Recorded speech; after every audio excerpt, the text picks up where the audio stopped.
uploaded yet. We was talking about punching last.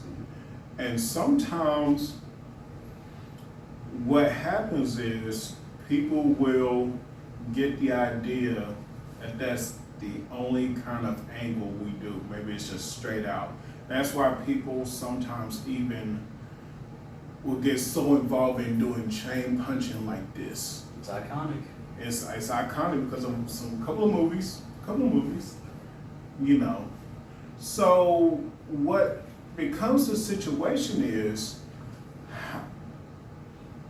you would do change punching to either one overcome the opponent, or two to almost act as, I don't want to say waylaying, but I want to like applying pressure, like just keep doing it until they uncover, make a mistake, and then all of a sudden we go from that point. I'm not saying it's wrong. I'm just saying that the more you learn, you have options. If I was a kid in first grade and I said the cat ran, that's what I'm learning in first grade, because in first grade, that's how you did. The cat ran. Stan is the man. The man's name is Stan. Stan had a dog named Fred. It was simple sentences, right? Right. You knew what those words meant. The more you got into a spelling book, you learn more words. Now, Stan is not just a man.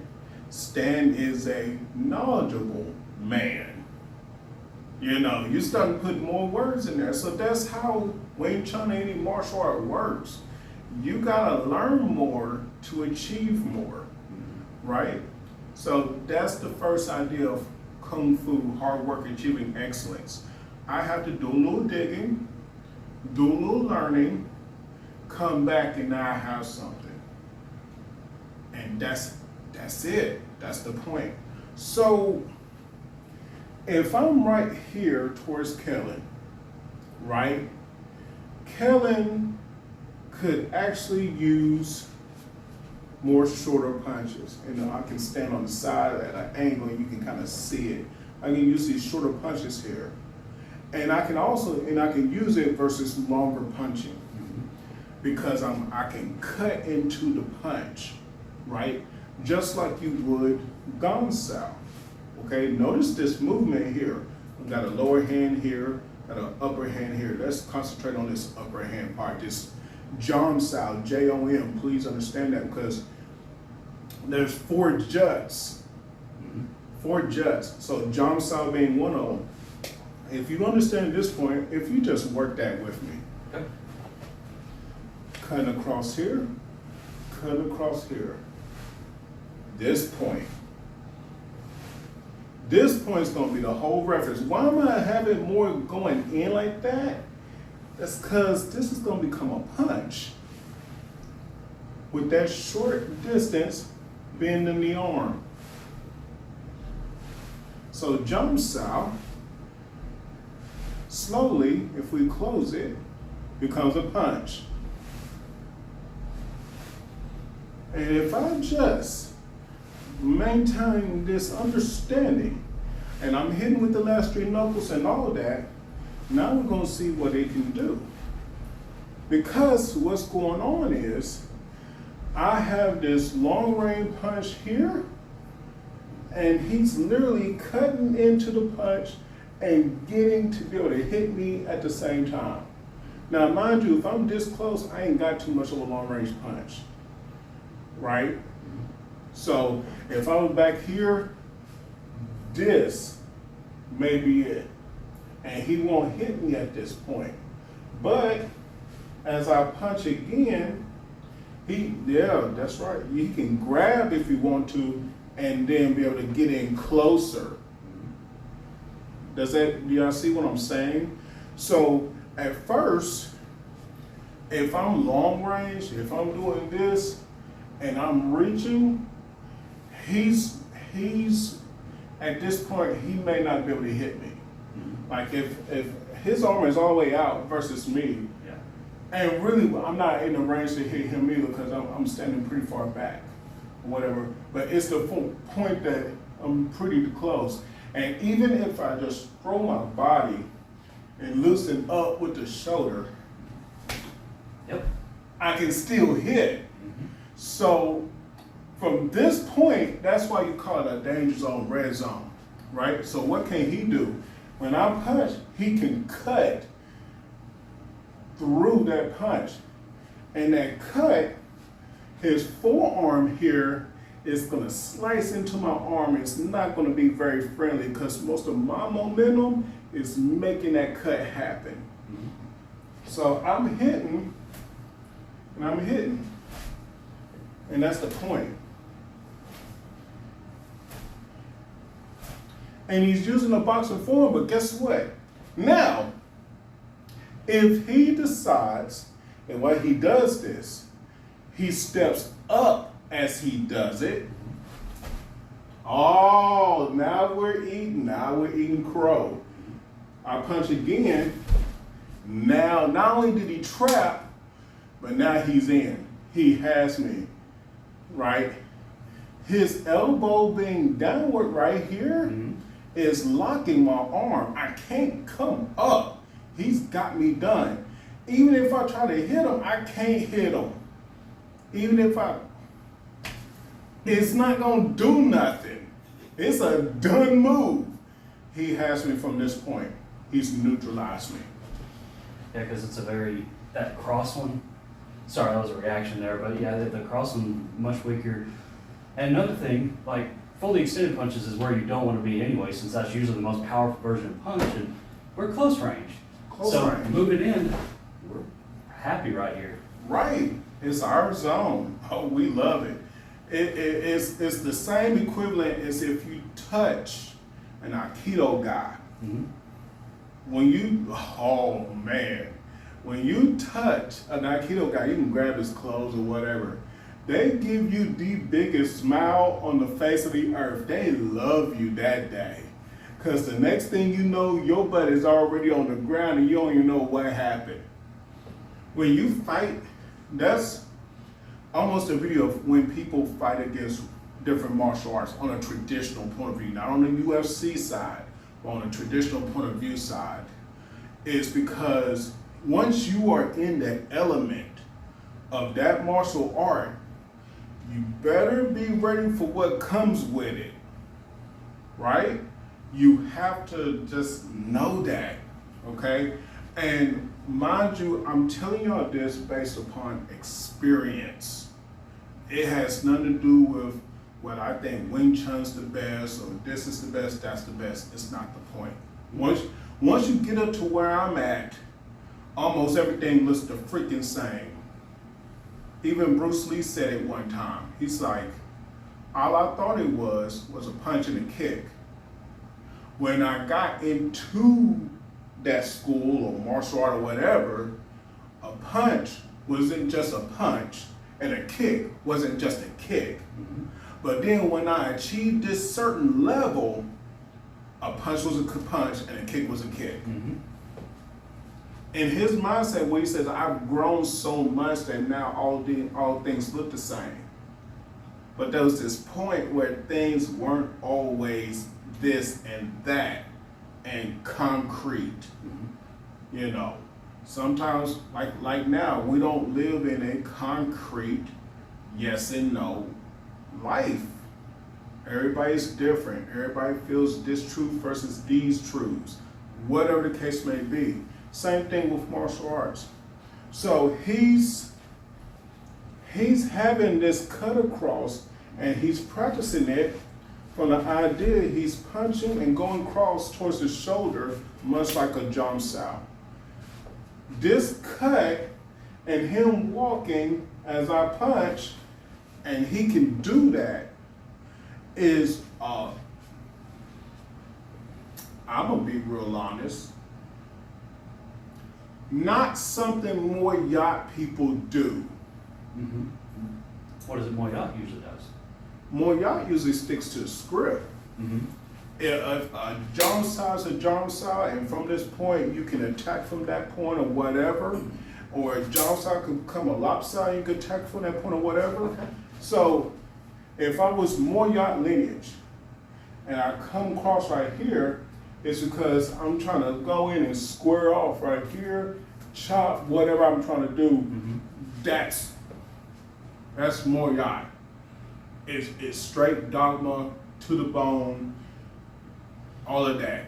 Follow the rules. You know, Wang Lung, because he's a boxer type, this is more him. Mm-hmm. This idea of how to go from Chima and shifting and attacking and cutting into the opponent, that's him. Okay. That's his standard. So this is me saying, I like that Wing Chun over there. Why can't I borrow that idea? It would be only smart for me to borrow that idea. Mm-hmm. Versus, hey, I'm gonna stick over here with my stuff. Your stuff, okay, it may look cool, but it's whack. And you know, I can go through that whole haterade thing, and that haterade might be fruit punch, but I can go through that whole thing and basically for nothing. Mm-hmm. There'd be no reason why my hate for or my disrespect for another lineage would stop me from learning something that another lineage has. What's the point in that? No point at all. Right? So to me, the goal, ultimate goal is, can I hear Ip Man's voice? What would Ip Man say with this? Would Ip Man agree? Obviously he had to agree to something because all these different lineages are doing their own thing. Mm-hmm. So something had to happen. Ip Man is probably one of the few people that wanted you to express yourself with your own skill. Don't be so dogmatic. Water doesn't stay still. Mm-hmm. Even if it looks still, water does not stay still. So why are you staying still with your Wing Chun, or your Taekwondo, or your Jiu-Jitsu, or whatever it is may be? This other Jiu-Jitsu over here may do something a lot different than this one that you're in. Mm-hmm. So you kind of have to be like a bamboo and bend a little bit.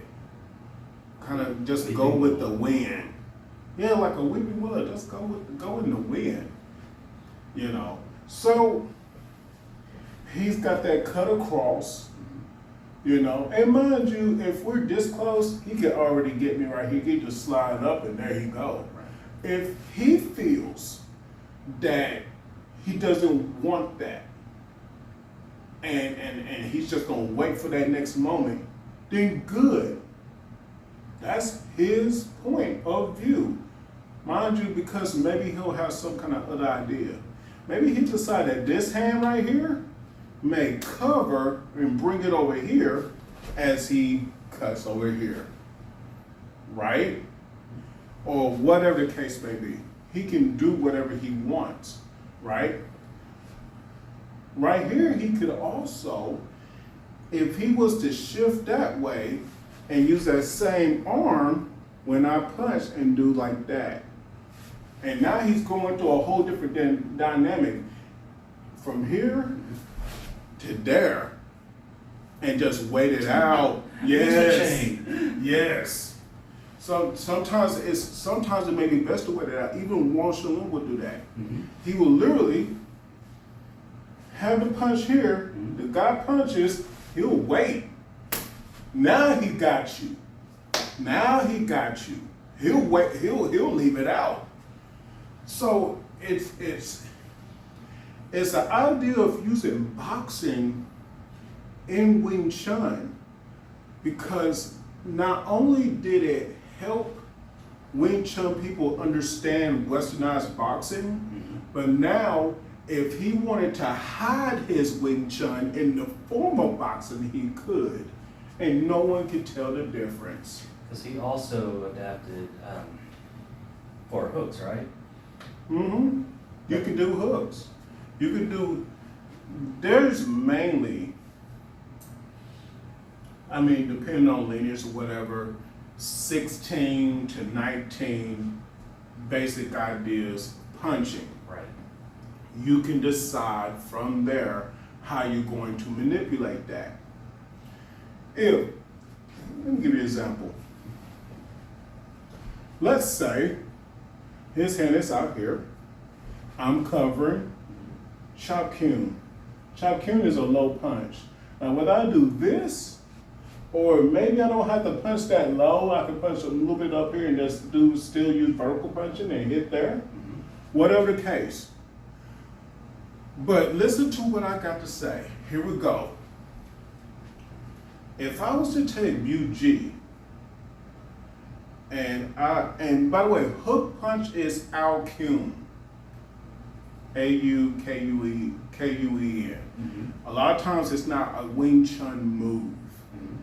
It's the fact that in a BUG, I will go here, and I will come back with a ginger fist, which is the knuckles right here. Before you, just almost by the time you get to the fingernails. You're using the knuckles right here before you get to the main punching knuckles. And you'll scrape. Now, if I can do this and go here, what do you think it looks like to anybody else? It looks like you're hook punching, right? Now, that said that, chop kyun means low punch. Here we go. Quiz time. It says low punch. Did it say what type of low punch? And that's the whole point when I did a horizontal fist, and I did a vertical down at the ribs. Didn't say what. It just said low punch. So it's a matter of interpretation. Because at the seminar you have this. Yeah. So you have to open your mind up to the possibilities that certain things can be played certain ways based off the definitions of the words. If you just look at the Wing Chun dictionary and all you can go onto the Hampton Hong Shogun M.A. Website on WordPress and see it, because I saved it. And when you look at it, doesn't seem like anything until you keep reading. And the more you keep reading, then you have to start asking questions. Can that be plausible? But the whole point is, no one, when you read a dictionary and you learn these things, you have to figure out, is this definition a bendable definition? Right? Does it have to be done this way or that way? Like your analogy earlier, the sentences you were doing, the cat ran, the punch went. Then you start adding adjectives in, the low punch, the high punch, there you go. The shifting punch, yeah, all kinds of adjectives to change it up. Because, like, for example, if I did chum Q and I turned this way, and in one of the cases when you turn this way, you punch, and this comes back as a pull, this comes out. But if I was to stand straight, look, the punch is in an angle. This is called doi gakyun. It's still yatji chun choi, but it's at an angle. Doi gakyun just means it's at an angle. So then what happens is from this point, even when I low punch, if I was to go at an angle from this point, I have a doi gakyun. If it's not the fact that I'm just standing right over here and not just straight punching or whatever, I have doi gakyun here. Even if it's low. You know, I can make doi gakyun lung, doi got lung kyun. Right? And it's a dragon punch using the mid knuckle, low punching at an angle. Think about it. Possibilities are endless. What becomes stupid is if you watch these other Wing Chun people, if you're doing all this kind of stuff, you're not going to get it, because sometimes they keep it so basic. And then you see these fights and Wing Chun is losing like it ain't got no draws on. And the reason why is sometimes you get so dogmatic and you believe in your own system so much, and I'm guilty, that then you lose sight of what truly the system is. You know, I got students now that are fighting or sparring with Brazilian Jiu-Jitsu players right now. And what makes it special is they're using Wing Chun. They're not using Brazilian Jiu-Jitsu. They don't know Brazilian Jiu-Jitsu. How are they holding up? They shouldn't even, for all we know, Wing Chun is supposed to be just standing up, and you do this, and you look real cool, and you start looking like this, like you do Ip Man, and then all of a sudden you start throwing elbows like you're gonna break someone's knuckles and all this kind of stuff. How is it working? If you're short-minded and only in the present tense of things, you'll never see the future, because you're too busy looking at the trees and you ain't seen the forest. If I look at an oak tree versus a spruce tree, still a tree. I'm just having to live under the organization or the ordination or whatever of what a spruce tree is compared to an oak tree. If I walk, and I've done this, if I walk into an MMA school and I try to spar them, I'm not going to Wing Chun them like they think I'm going to Wing Chun them. I have to abide by the laws of that school and work with it. Mm-hmm. I can't just go in there and thinking I'm Ip Man versus 10 black belts and crushing people's skulls and stuff. That's not gonna happen. And most of y'all Wing Chun people ain't got the gall to stomp those skulls. You have to have a very special, that's a movie, okay? Yeah. The last time anybody stomped a skull with Wing Chun was probably Vietnam, okay, where it counts. You know, I'm just being honest. So if you have to get out of the movie bubble, that includes the haters. Y'all just following a movie bubble. If that's the case, guess what? Ho Wing Jaw is the next up. And right now, Ho Wing Jaw got like a couple of movies, TV series going on right now. Go pick on them too. You know, go pick on the new